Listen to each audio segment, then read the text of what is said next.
Selanjutnya, dalam sistem darah kita ada yang dimaksud dengan sistem ABO.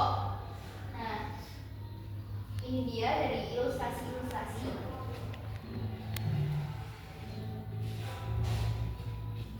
Oke. Nah, jadi yang pertama dalam sistem ABO kita itu ada golongan darah A. Nah, golongan darah A sendiri memiliki antigen A dan menghasilkan antibodi B. Selanjutnya, ada golongan darah B. Golongan darah B ini memiliki antigen B dan dia menghasilkan antibodi A. Selanjutnya, ada golongan darah AB.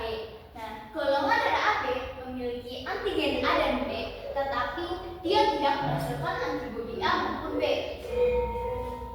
Nah, yang terakhir ada golongan darah O. Nah, golongan darah O sendiri ini tidak memiliki antigen A maupun B, tapi dia menghasilkan antibodi A dan B.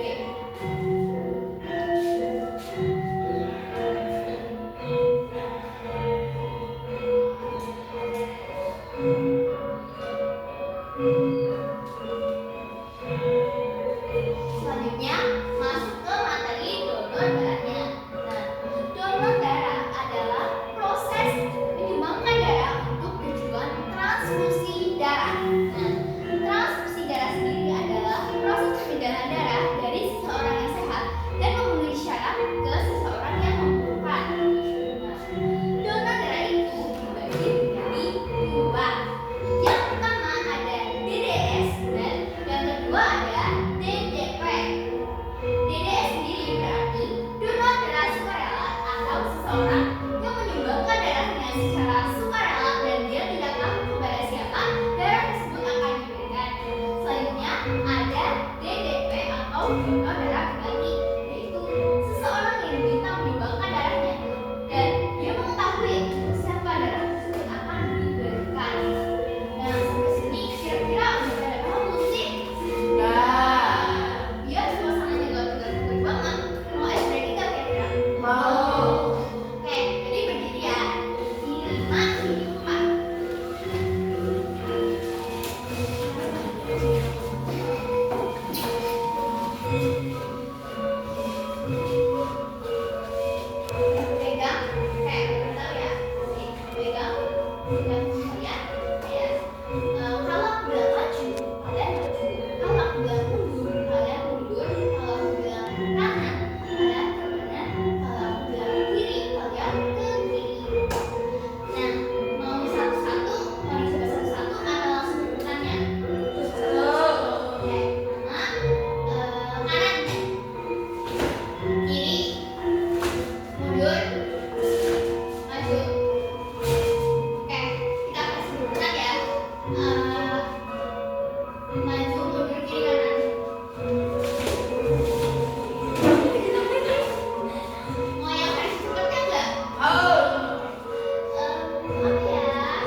hemoglobin minimal 12,5 sampai 17, tekanan darah sistolik minimal 100 sampai 180 mmHg, dan tekanan darah diastolik minimal 50 sampai 100 mmHg.